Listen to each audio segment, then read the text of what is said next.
Hi, I'm Gary Smith. Welcome back.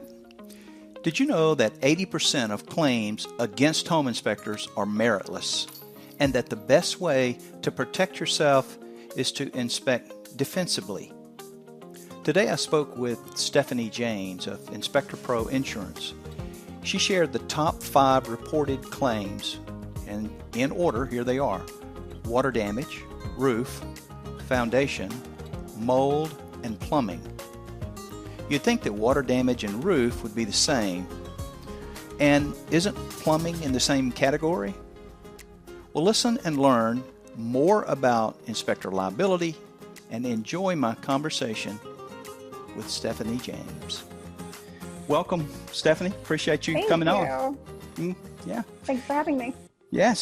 So we can just jump right in.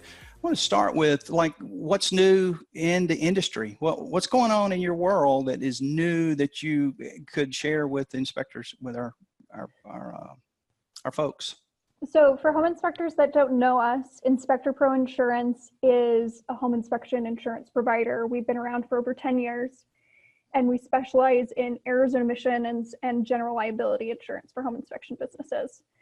A lot has changed probably in the last 3 to 5 years. One of the things that we're seeing happening is the number of claims and the amount that claims are costing is starting to go down because we're getting better at managing risk, preventing claims from happening, and putting things in pre-inspection agreements that protect inspectors so that if we do have to go to arbitration or small claims court, what have you, we have some ironclad defenses ready to use. Pre-claims assistance has done a lot. Pre-claims assistance is a program that we have that a few other competitors have, but essentially the purpose of it is to stifle client complaints before they turn into a claim. Perfect. So for us, a claim is a written demand for money. So if you don't have a written demand for money, if you just have an angry phone call, if you have somebody yelling and threatening you, but not explicitly demanding money in writing, you still have some wiggle room before your insurance carrier has to start treating it as a claim. And with pre-claims assistance programs like ours, what we'll do is we'll have our claims team step in and start trying to manage it and get rid of it. Mm-hmm. So Help that mitigate. the claim, so that the claim never ends up in your last run. And over the last 3 years, we've had an 85% success rate, meaning 85% of the complaints we receive never get to the claim stage. So that's part of why the number of claims are starting to go down, which is great. Overall, that translates into less claim payouts on your side of it, obviously. So that means that rates are dropping. Right. So there's benefits for both sides. A lot of times people hear about pre-claims and they're like, that sounds too good to be true. And then we're like, well, honestly, it helps us too. Right. Sure. Because we don't want to have to deal with litigation either. From a rate standpoint, rates are able to stay stagnant or at least not increase, because what happens when you have a claim is claims are one of the things that underwriters take into account when calculating a rate. Sure. And even if you weren't at fault with the claim, there's usually a surcharge attached to just having one. So being able to prevent that from happening gives us leverage with the carrier saying, hey, they were able to handle everything at the pre-claim level, their rate should stay the same. Yeah. So I'm reading as a general rule, 80% of claims are meritless. Talk to me about that. So when we use the term meritless, and in the industry you also hear the term frivolous, what we mean when we use that word is the technical inspection was fine, but the inspector is still getting a claim. A really good example of this is bad client expectations. So let's say a home inspector is getting a claim for not finding mold when it clearly says in their inspection agreement and report, hey, I don't inspect for mold. The home inspector didn't do anything technically wrong, but they're still getting a claim because the client didn't have appropriate expectation. Same thing with, they're getting a claim, 3 years later saying, hey, my roof is defective. Well, I told you in the report that your roof was going to need some maintenance or else it would need to be replaced in a few years. That's interesting. But again, there's a client misunderstanding. So a lot of the articles that we work on and a lot of the presentations that we do at shows focus on that client education piece, because like I said, 80% of the time it's that piece that maybe needs addressing. Is that not also kind of connected to the report writing and absolutely the thoroughness of or lack of the report? So I've read around a little bit. I'll name these 5 and you tell me what it is: water damage, roof, foundation, mold, and plumbing, in that order. Yes. That's your top 5 claims? Right. So one of the things that we did a couple years ago is, like I said, we've been doing this for over 10 years, and we realized we had all this data. And one of the questions that we had is, gee, our claims team keeps saying that they're seeing kind of the same types of things over and over again, the same types of allegations. Why don't we pull all the data and actually see what types of claims people are receiving? Yeah, because it's if we pretty can logical. warn, well, it sounds logical, but until we did it, no insurance company had ever used their data and then shared their data with home inspectors. But we figured, okay, if we keep it a secret, then home inspectors can't really act on it. So so we asked our carrier for permission. We asked our claims team to share the data. Obviously, we keep all the information and the claim scenarios that we use anonymous unless the home inspector gives us permission. But we took all of that data and then basically separated claims by categories. Like, okay, what's this, what's that? And that's how we figured out what the top 5 claims are. We actually made a list of the top 12 as well, which we've been publishing on this year in the ASHI Reporter. But essentially what that did for us, and what we hope it's doing for home inspectors, is it helped us recognize, okay, 10 years in the business, these are the issues that keep coming up over and over and over again.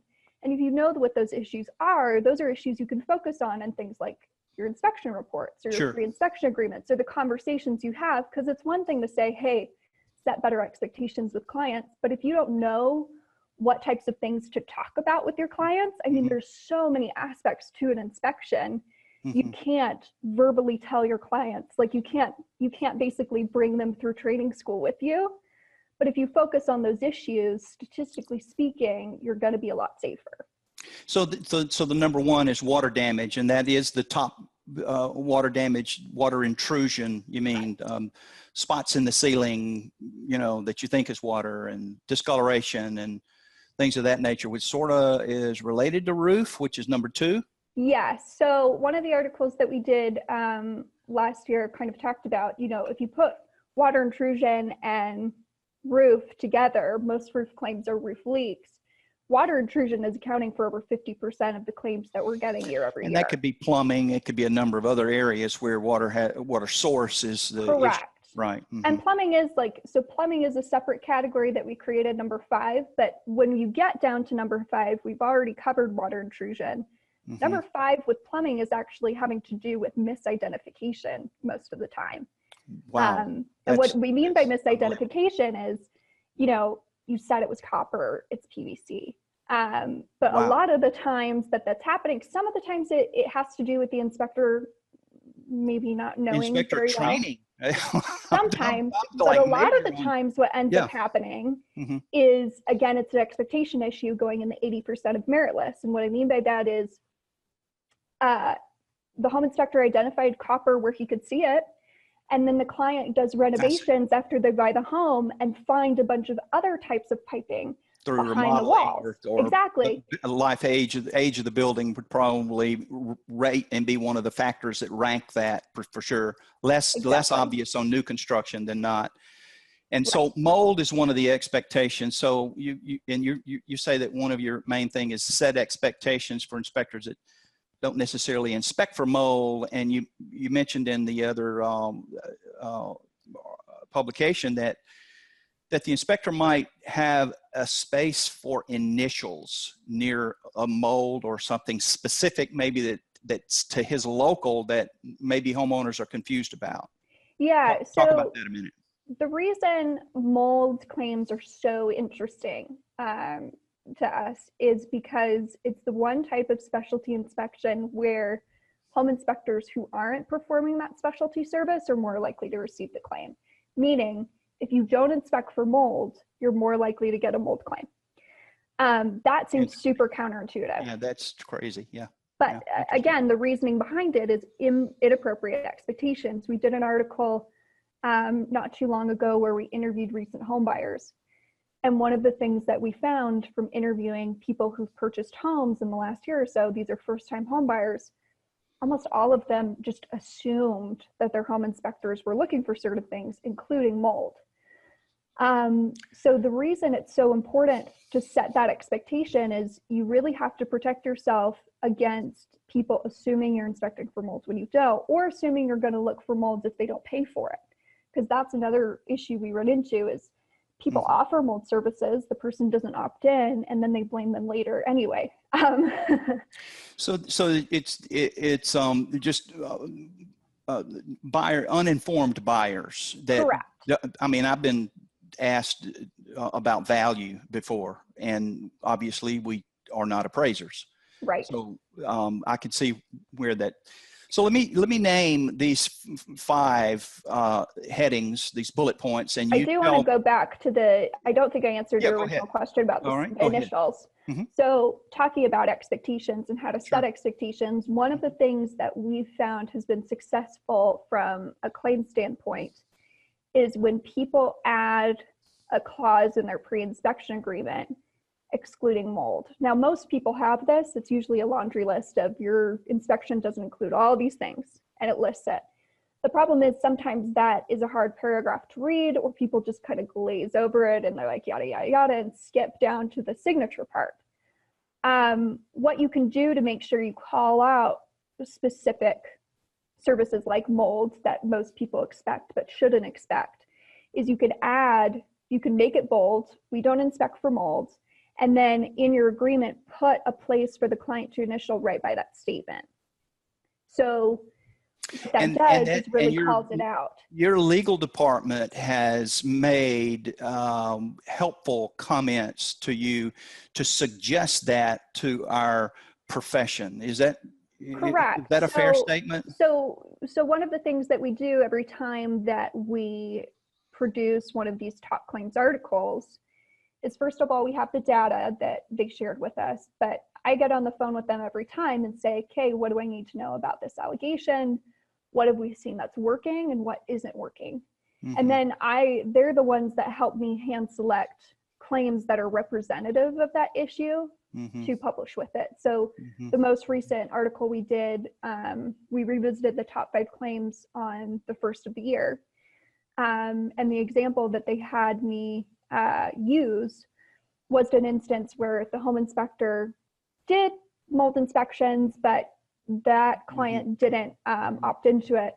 And we have a good clip from the email that we copied and pasted word for word from the claimant saying, I know I didn't buy a mold inspection, but the mold was so obvious that you should have caught it anyway. Yeah. So so that's really telling.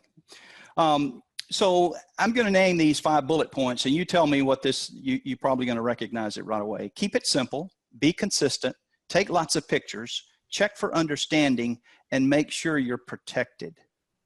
Those are 5 bullet points from our recommendations. Yeah, our recommendations on managing risk against top allegations. So regardless of which claim you're trying to prevent, those key types of elements are really going to help home inspectors mitigate their risk and avoid those risks. Right, and keeping it simple simply means? It simply means making sure that the client can understand what you're saying. Now, keeping it simple doesn't mean necessarily keeping it overly brief. One of the hardest types of claims to defend are claims that come in and we look at the inspection report and it's a checklist with absolutely no narrative explanation. So it's like good or bad or not present, and we have nothing to go off of when it comes to that. But if you're able to provide succinct details on what you're seeing in jargon that isn't too industry oriented, in words that the client can understand. So we're talking about a balance here now. Right. Being able to effectively communicated defect, but not use terms that may lose the client in jargon, industry jargon, as you mentioned, but yet be complete in its meaning? So usually what we recommend doing is not necessarily shying away from the jargon, but not settling with just the jargon. So one of the things we do in our articles, we talk about insurance. You guys aren't insurance brokers. So we have to be careful even when we write for our home inspector audience that we're not just assuming you know what we mean when we say insurance carrier or referring party indemnification, an underwriter, or whatever those are. Exactly. Right. So what we'll do is the first time we use that term in an article or a report or whatever, we'll make sure that we define it. And as long as you're doing something like that in your reports, you can use words, but make sure anytime you're using a word that might be unfamiliar to a layperson, you're defining it. And if you're always thinking, exactly. And if you're always thinking, I am writing this report for a first-time home buyer who has never had to understand their home before. I bet you guys get to see a lot of garbage. Garbage with some great stuff too. Yeah. It's unbelievable. Be consistent. Talk about that a second. If you're going to say it in one, say it in the other, or are you talking about through the report?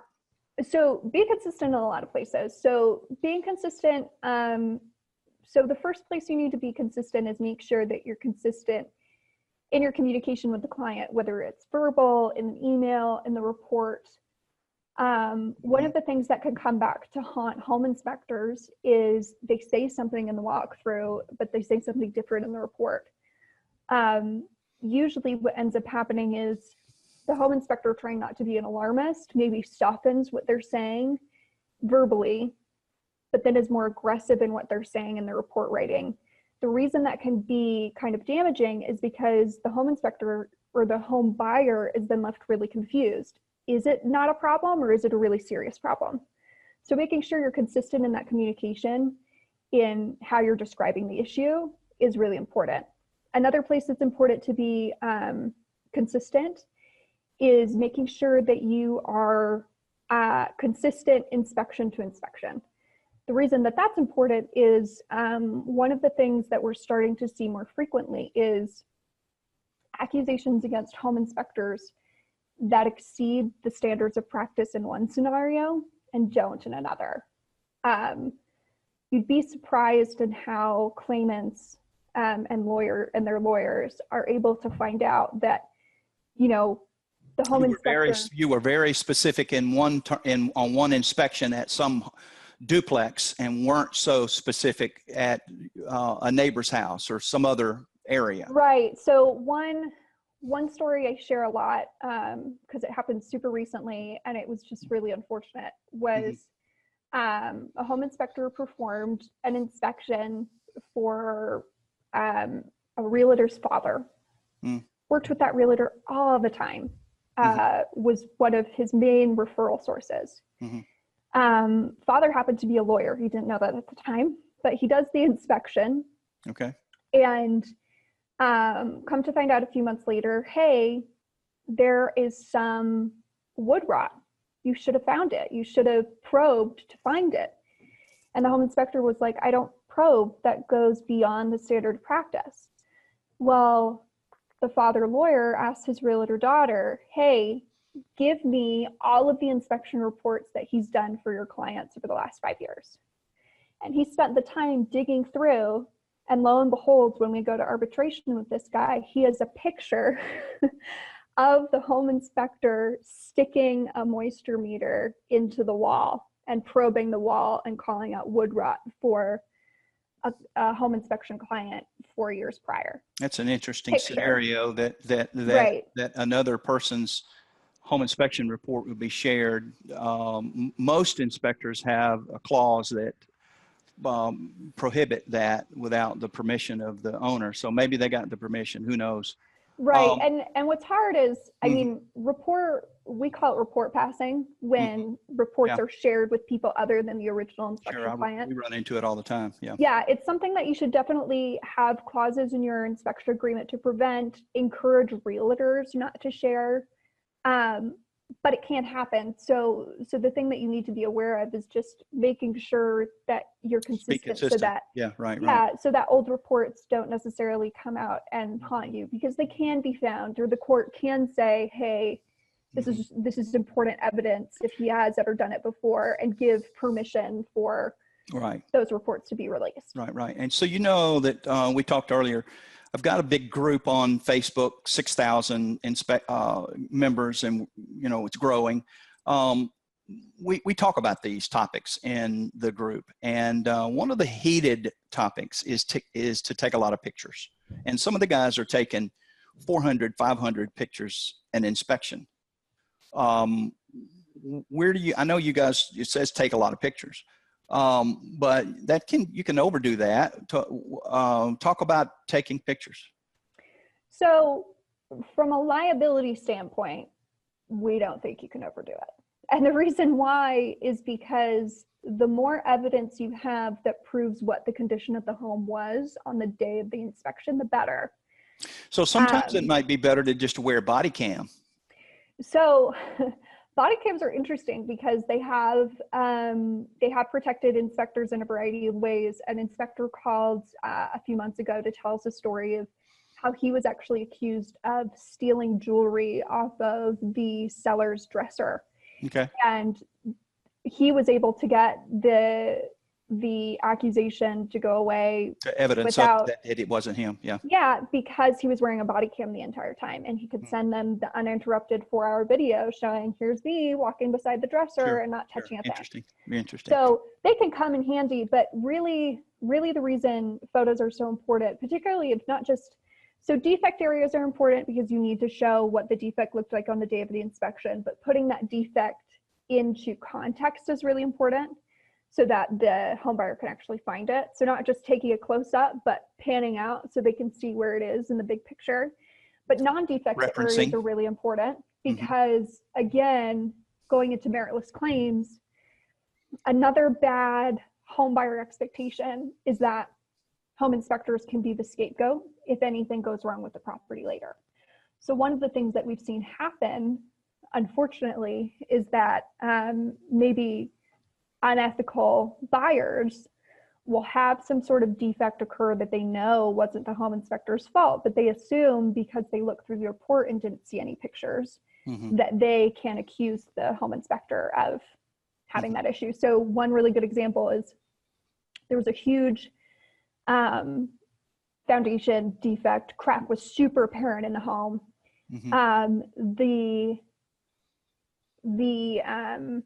At the time, there was a bush right in front of the crack. You couldn't see it. The home inspector took a picture of the whole exterior of the house, including that bush. So when the home buyer came and was like, look how obvious this crack was, we could prove, okay, on the day of the inspection, there was a giant bush there. Another example was a water damage claim that we received. They knew the water damage was there. In fact, they had the seller, we think the realtor was involved, the seller put a clothes rack, like a rack of clothes drying in front of this place on the wall so that it blocked the water stain. The vision was blocked. Again, so the home inspector didn't know, like the home inspector was just taking as many pictures as he could. It wouldn't seem like you should take a picture of the clothes rack in front of the wall, but that picture was what proved he did. Was helped save the day there. Right. So, just to kind of play on that, there are some standards of practice that state that you should describe what you see, and you also should describe the fact that you couldn't see it. Right. Like if you couldn't walk the roof, you should say how you inspected the roof. Right. That you inspected it from the ground or with a ladder or whatever whatever the terms are. So that really does go to thoroughness. Check for understanding. Talk about that. So checking for understanding, just make sure that, when you are describing defects and when you are saying things, that the home buyers actually know what you're talking about. Okay. Particularly with new home buyers. To be frank, pride can get in the way. People don't like feeling like they're stupid. So they may have questions, but not want to ask them or express that they don't know what you're saying because they don't want to seem like they're naive. So we have a really good article on writing home inspection reports that clients understand. And we had a few home inspectors kind of weigh in on like the questions that they ask clients to make sure that they understand, and also the body language that they look for, which I think is helpful. But yeah, figuring out different ways to make sure that your clients get what you're saying, so that they don't misinterpret your counsel or your findings or different things like that. And since the article was on your company website, the last one is make sure you're protected, and we certainly need to purchase our insurance at Home Inspector Pro, and you finish the article so appropriately with a link to how to sign up. So that's fantastic. Talk about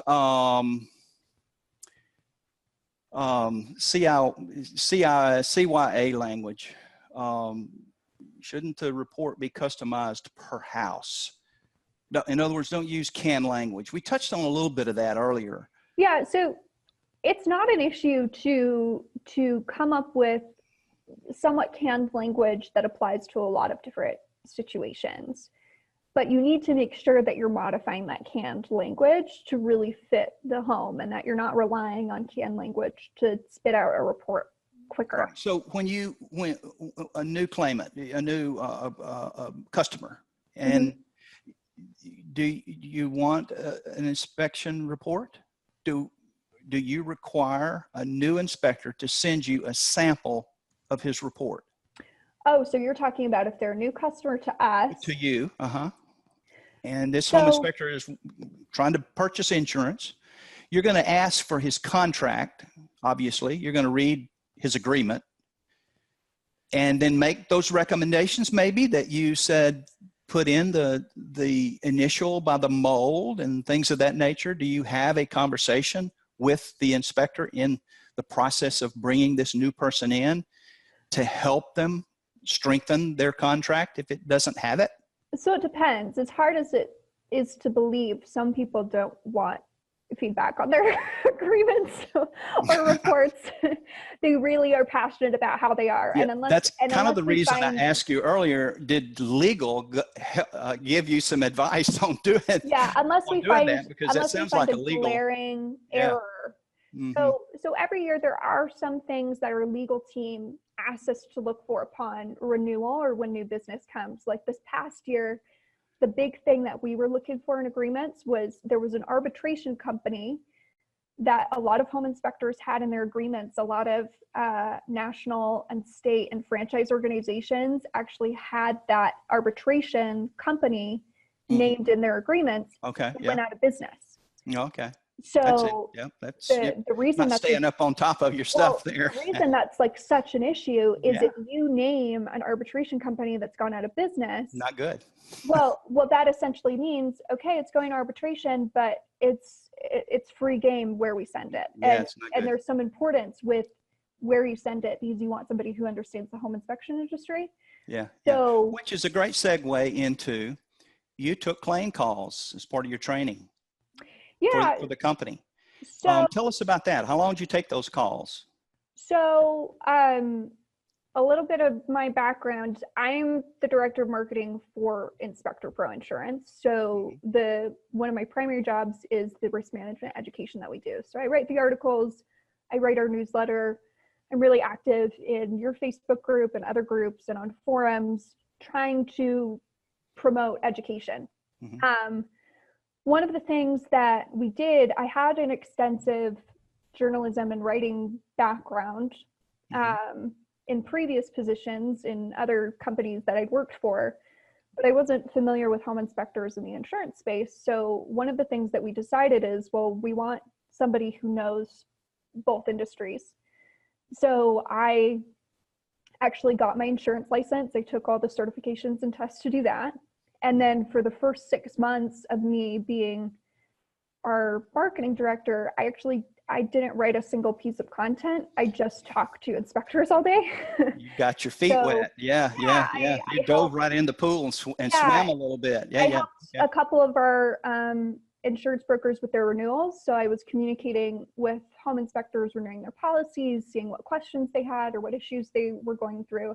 I also took a few pre-claims assistance and claims calls, I'm not an attorney, so I wasn't doing any of the calls giving actual explicit advice, but I was taking down the information of what things they were doing and then giving them some general direction of what to do before they got a call from our legal team, which was really interesting, just because, again, it gave me the opportunity to see what it was like to kind of go through those claims, what the home inspectors were actually experiencing and what their pain points were. Because I think home inspectors and insurance people make a lot of assumptions about what it's like to receive a claim and what's the hardest thing about being a home inspector, but actually being on those calls and getting to hear it from the people going through it gave me a lot of perspective to finally write those articles. I think it's a great move. So I'm a new customer of yours, and I want to do mold, for instance. And that's a specific, it's an ancillary service. It's not part of a normal home inspection as most SOPs are written, standards of practice are written out. What are the requirements for you to cover a mold inspector? I mean, do I need any particular training that you endorse, or would the training affect the cost of the mold rider? Like if I had some training here or there's a better training there, do you offer that kind of assistance or that guidance, or do you make that requirement? Great question. So just for people who aren't familiar with how home inspection insurance works, most home inspection insurance providers have standard policies that will cover standard inspections. And then if you want to do any ancillary services like mold, radon, pest, you add a rider or an endorsement like you were saying, which is an add-on piece of coverage so that you can perform those services. If you don't have that add-on, you don't have the coverage, meaning even if you don't inspect for mold, if you get a mold claim, it's not going to be covered because you don't have that endorsement. So that's important to know. There are a few insurance providers who will say, hey, we have all the ancillary services with your coverage already. Be a little careful and make sure you read those policies, because the majority of the time, if they're including it capped, meaning there's a sublimit. So they're saying they're giving you mold coverage, but they'll only pay up to $10,000 on mold a year. So they may have some limits, some fine print. So you're suggesting read the fine print. Yeah, if it sounds too good to be true, usually it is. Anyway. So what are your most important components of writing a policy for a new customer of yours? Obviously, you're gonna say, send me the contract. Would the inspector's experience matter? If I've got 30 years experience as a licensed inspector versus one, does it does matter. Does training matter? Where I got my license? Does this one matter? You're going to do work in an unlicensed state, like Georgia is unlicensed for the most part. They may have some rules, but for the most part, there's not licensing that I know of as of this podcast, July 2nd, 2019. Associations. Does it matter if I'm a member of an association or not when you want to write a new policy for a home inspector? Okay, so there are a lot of questions in there.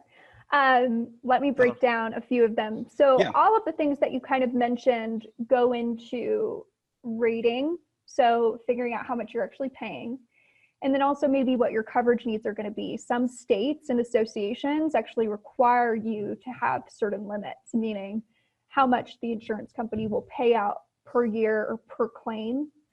The experience does have something to do with your rate. People who have less experience are usually getting surcharged just because your first 3 years of inspecting, you're more likely to receive a claim than after that first 3 years, just because you're not as experienced. Yeah, that was one of my next questions, is that where's the limit?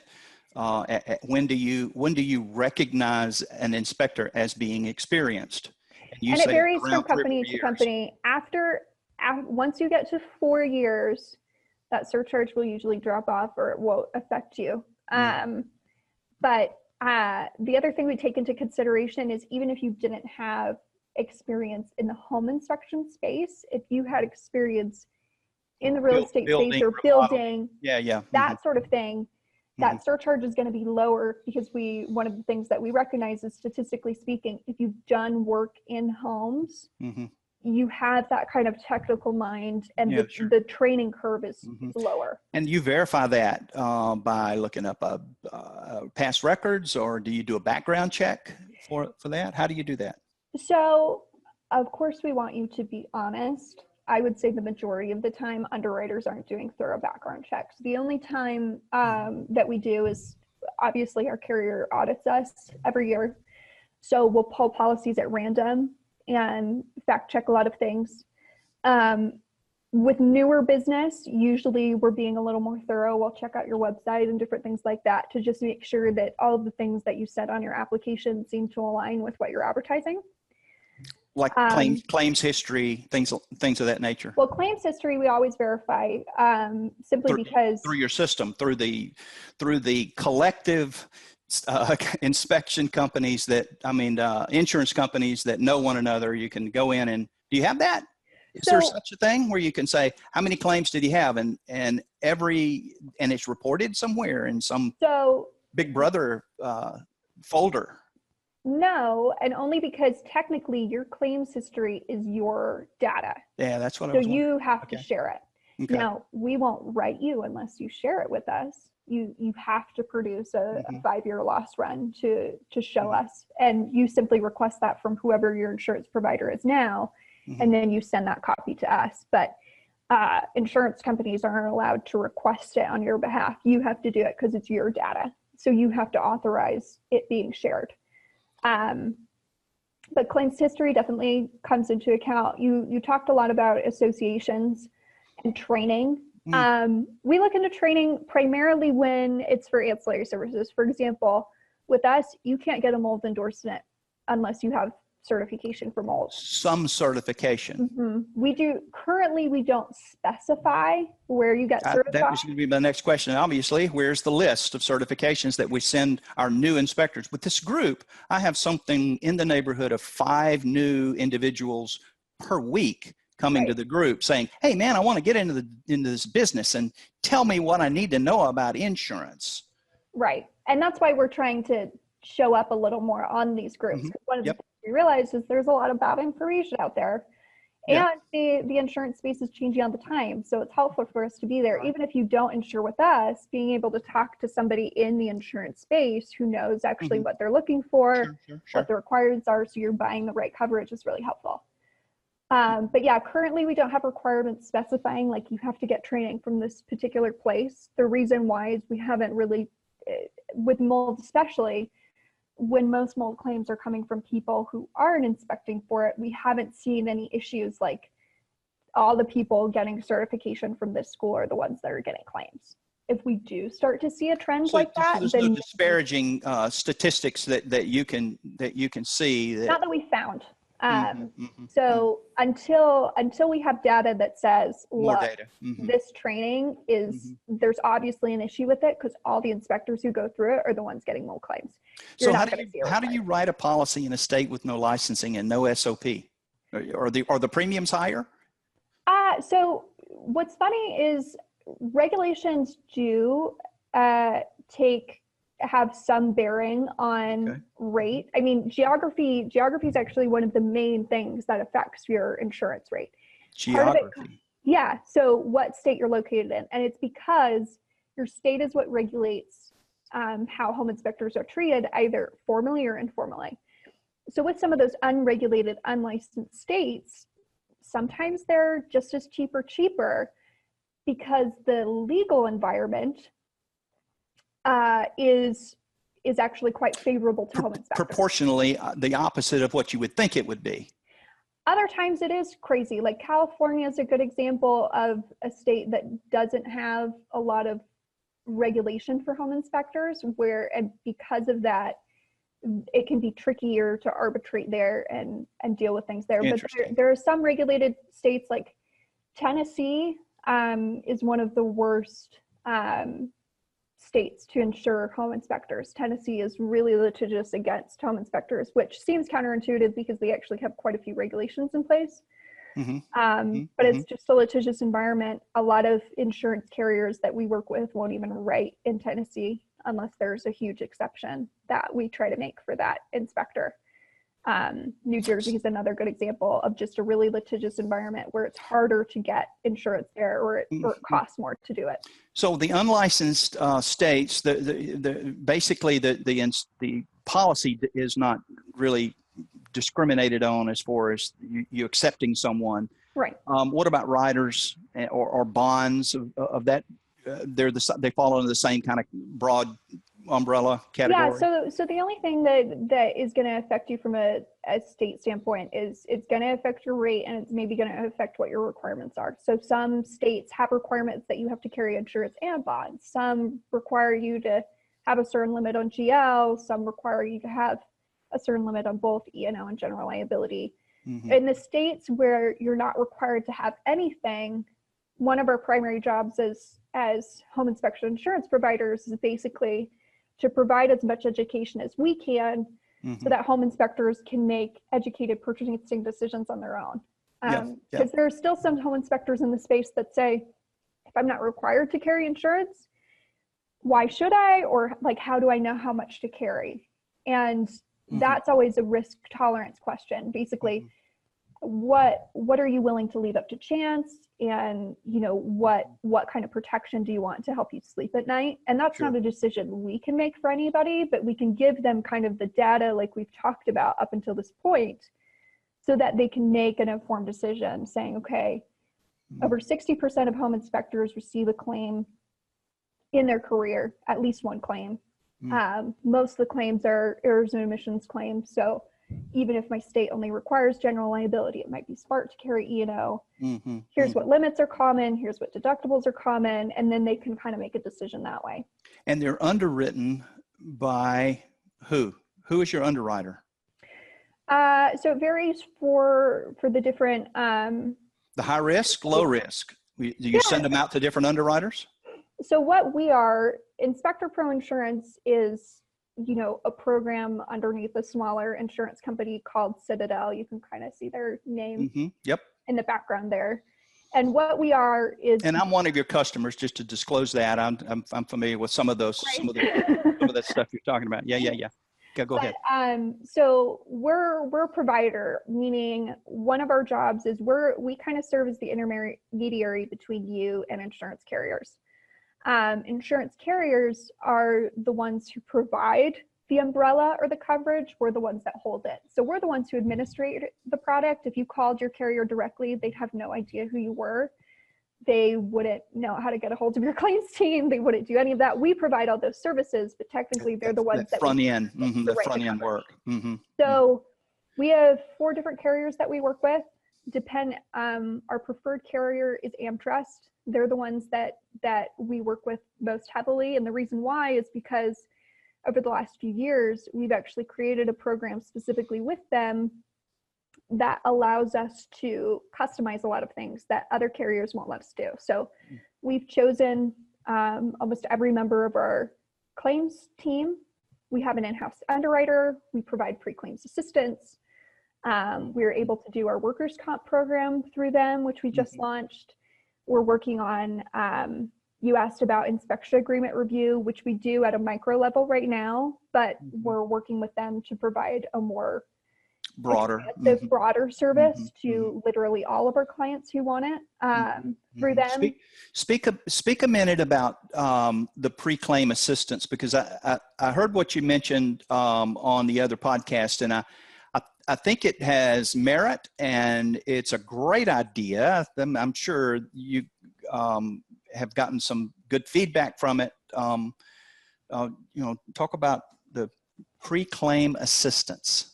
Yeah, so pre-claims assistance, kind of like we talked about earlier, is a program that helps you get rid of complaints before they turn into claims. Now, the reason that's so important is even though you carry insurance, the ideal is not to have to use it for claims. And the reason why is you don't want to have to pay your deductible if you don't have to. And even if, you know, you're able to close for less than your deductible, like we were talking about earlier with rates, claims affect your rates more than, other than geography, more than anything else, really. So it's important to keep claims off of your record as much as you can, because there are benefits to that, rate benefits, and also just even discounts that can come to your deductible and different things like that later on.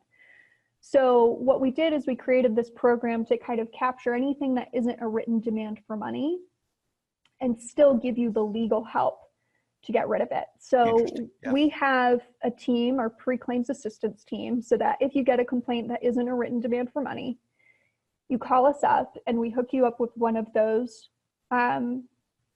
pre-claims agents, most of whom are lawyers. They call you and you talk through the situation. And what's nice about it is it's really home inspector driven, meaning you call the shots in a lot of ways and they help kind of guide your shots depending on what the situation is. So you might call and say, hey, I don't know if this is actually going to go anywhere, but I want to have some sort of response. You could strategize, decide to respond verbally. They'll give you verbal coaching. If you decide you want some sort of written response, they'll actually write a letter for you, but then have you put it on your letterhead. So it comes from you. So it's not escalating to, oh, the home inspector brought their attorney in, I should bring my attorney in. They'll help you if you decide, you know, I want this to go away. I think if I just refund the inspection fee, it will. They'll help you write a release specific to your estate so that, you know, they can set, because that's one of the big issues that we've seen too, is home inspectors will refund inspection fees so that an issue goes away, but sometimes they don't have a release or the right release. And what can happen is by refunding that fee in the court sides, you can be admitting liability unless you get a release. So a release of all claims makes sure you're saying, hey, I refunded you, but you can't come after me for anything else. So it's a really helpful service. Interesting, super conversation. In closing, from your perspective, what do you think an inspector can do to navigate the claims landscape? Obviously, always report a claim. Yeah, I think always get your inspection agreement signed. That's a biggie. I mean, that's rudimentary as it sometimes that happens. As rudimentary as it sounds, I think the thing that can help most is find an insurance provider that you trust and actually trust them.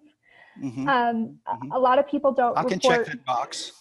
A lot of people don't report claims, not because they don't want the help, but they're afraid of how, you know, the insurance company will treat them or handle it or do different things.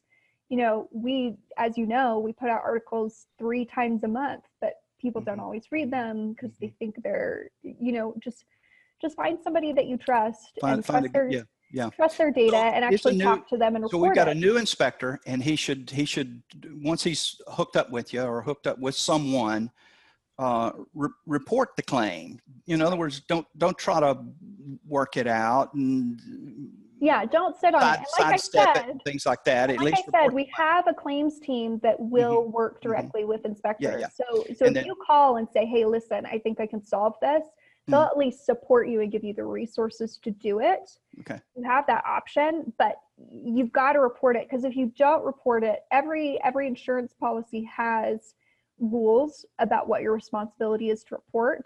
And if you wait too long, or if you leave out information or different things, the carrier can say, hey, you're not covered. It could be a mark against you. Yeah. Because you didn't keep your contractual obligation. Are there any others?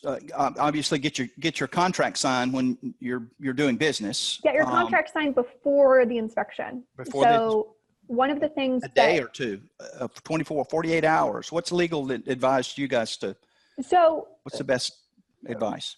As long as it's signed before you start, it doesn't matter. So like you could literally bring the piece of paper to the inspection, have them sign the contract, and then start inspecting. Okay.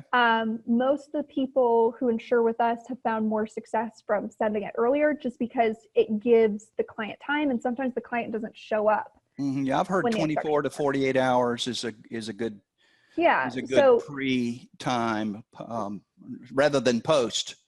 you sort of can't, wanna, you can't do post. And the reason you can't do post, Yeah. I mean, most It's insurance over. carriers will say, sorry, Yeah. you're not covered. And the reason why is because most courts in these states will basically accuse you of getting a contract of adhesion. Essentially what that means is if you provide a service before they sign the contract, then you didn't give them the opportunity to agree to the terms of the service. Right. So you force them to sign the contract. That's essentially what an attorney can argue. And if your agreement gets thrown out, so does your SOP, so does your limitation of liability, so does everything. So right. if you can't get the agreement signed before the inspection starts, reschedule or don't do it, is our recommendation. Give me your, or give us your, the .com, inspectorpro.com? So, inspectorproinsurance.com. Okay. And then is the best way to find you, you'll find us. If we, who should they, what's a good email address? Do you have a basic info email address that you want to give? Yeah, so you can email weprotect@inspectorproinsurance.com. That's our general email where you can come and ask questions. It goes directly to me, so I'll forward it to your agent if you need me to. We can forward it to claims, whatever.